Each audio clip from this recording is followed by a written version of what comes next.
ইমান কেমনে বুঝবেন আছে না নাই, কেমনে বুঝবেন ইমানের ভলিউম আপনার বেশি।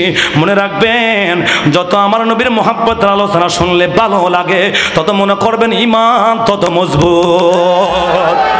ঠিক কিনা? এটা ইমানকে পরীক্ষা করবেন।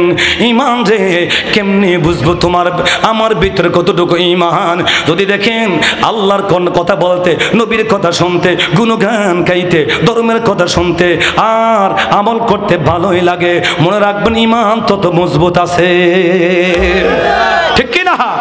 এই জন্য আমার ভাইয়েরা, আল্লাহর হাবিব জানাইয়া দিলেন, ও সাহাবীরা, কাকে নিয়ে তোমরা কথা বলো? আরো যাই না নাও, কিয়ামতের ময়দানে লাওয়াহিল হামদের পতাকা, প্রশংসিত পতাকাটা আমি নবীর হাতের মধ্যে থাকবে। আল্লাহু আকবার। ওয়ানা হামিলুল লাওয়াহিল হামদি ইয়াউমাল কিয়ামা তাহতা আদম ফামান দুনাহু ওয়ালা ফখরান। কিয়ামতের ময়দানে প্রশংসার পতাকাটা আমি নবীর হাতের মধ্যে থাকবে।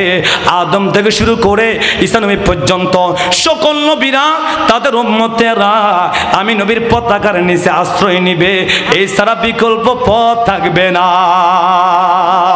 আল্লাহু আকবার। আমার নবী বলতেছেন ওয়ালা ফখরান, এটা নিয়ে আমি নবী অহংকার করি না। সুবহানাল্লাহ।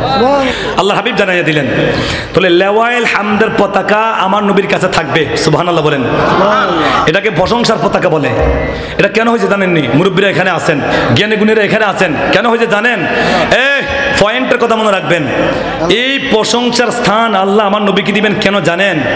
ওই কারণে ওয়ামিনাল লাইলি ফাতাহাজ্জাত বিহি নাফিলাতাল লাক, নবীর নফলের মর্যাদার কারণে আল্লাহ নবীকে মাহকামে মাহমুদ দিবে। সুবহানাল্লাহ। কিসের কারণে? নফল। কিসের কারণে? তা আমার নবী নফল পড়েছেন, এটা নবীর জন্য ফরজ ছিল। নবী তাহাজ্জুদ পড়তেন, তো নবীর তাহাজ্জুদে নফলে আল্লাহ খুশি হইয়া মাহকামে মাহমুদ দিবে। নবীর নফলের যদি এত মর্যাদা হয়, সেই নবীর ফরজের না জানি কত মর্যাদা আল্লাহর কাছে। নবীর নফলের যদি মর্যাদা হয়, মাহকামে মাহমুদ পাওয়া যায়, সেই নবীর ফরজের না জানি কত দাম, কত দাম, কত দাম। আল্লাহু আকবার বলেন না? বলে শেষ করা যাবে? যাবে? যাবে। আমার নবী বলছেন, এই জন্য আমি নবী কে এটা আমার আল্লাহ ভালো জানে। এই জন্য আমি নবীর ব্যাপারে আমার আল্লাহ ভালো জানে। আর আল্লাহ বলছেন, আমি যে আল্লাহ কি, পৃথিবীর কেউ না ছিলেন আমার বন্ধু আমার জন্য যথেষ্ট। সুবহানাল্লাহ বলেন না? তা আমার নবী বলছেন, উম্মত শোনো, কার ব্যাপারে তোমরা কথা বলতেছো? ওয়া আনা আউয়ালু শাফিঈন ফাআউয়ালু মুশাফফিঈন ইয়াউমাল কিয়ামা, কিয়ামতের ময়দানে সর্বপ্রথম আমি নবী সুপারিশ করব, আমার সুপারিশ আল্লাহ কবুল করে নেবে। তাহলে নবীর সুপারিশ আছে কিনা? নবীর সুপারিশ লাগবে কিনা? কারা কারা নবী লাগবে হাত তুলে আল্লাহকে দেখাই। নবী চাই কিনা? নবী লাগবে কিনা? নবী লাগবে। নবী ছাড়া কোনো উপায়? বলেন, নবী ছাড়া কোনো উপায়? মনে রাখবেন, আপনার নামাজ, রোজা, হজ, যাকাত এগুলা জান্নাতের মর্যাদা বাড়ায়। জান্নাত ৬৬৬৬ তালা। সুবহানাল্লাহ।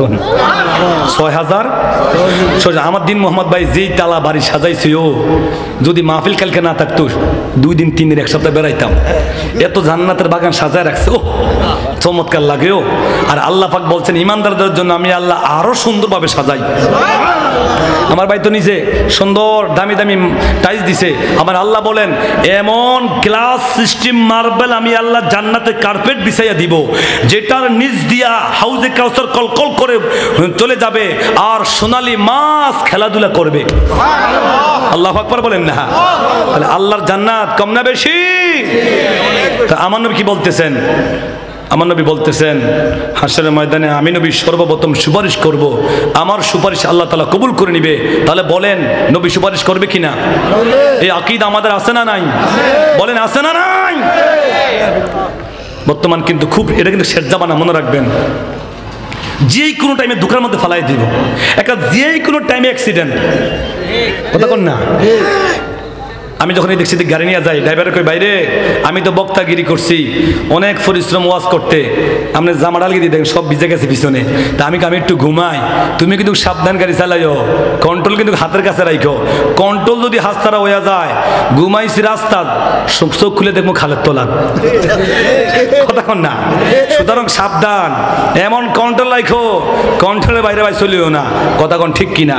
তো সেই জন্য এটা শেষ জামানা, দাজ্জালের জামানা, কাযযাবের জামানা, শয়তানের জামানা, ইমাম সুরের জামানা, খান্নাসের জামানা, যে কোনো টাইমে আপনাকে বিপদে ফেলাই দিবে। কথা বলেন না? আপনি পা পিছলায়া পড়ে গেলে আপনি আবার উঠে দাঁড়াইতে পারবেন, কিন্তু মুখের একবার পিছলায় পড়ে গেলে আর দাঁড়াবার সুযোগ, বলেন দাঁড়াবার সুযোগ।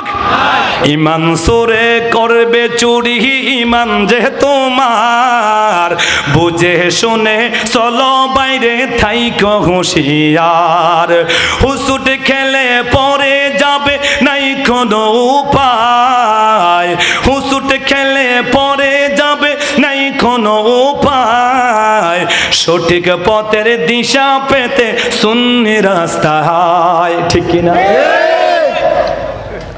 দাড়ি টুপি জুব্বা দেখে বিশ্বাস করো না, মিলাদ কিয়াম চোখে সুমাতার আছে কিনা, এসব আমল না থাকিলে সুন্নি বলা দায়, ঠিক কিনা? এসব আমল না থাকিলে সুন্নি বলা দায়, সঠিক পথের দিশা পেতে সুন্নি আস্তানায়, যেরকম মারহাবা। আর সামনে যাইলাম না, ছাইরা দিলাম, ছাইরা দিলাম। আমার ভাইরা হাদিসটা বলে যাচ্ছি, শোনা যায়, মনোযোগ দিয়ে শোনেন।